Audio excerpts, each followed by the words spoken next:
या अधिसूचनेच्या अनुषंगाने कल्याण डोंबिवली महानगरपालिका प्रशासनातील महासभेला ठराव सुद्धा देण्यात आले।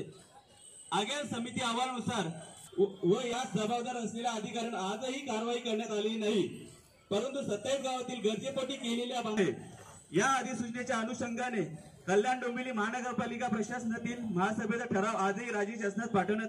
नागरिक सुविधांच्या बाबतीत गावांना सापत्न वागणूक दिली जात आहे। 100% 100% आरक्षण टाकला, याचा अर्थ असा की या ठिकाणी असलेले बलाढ्य बिल्डर्स आणि या महापालिकेमध्ये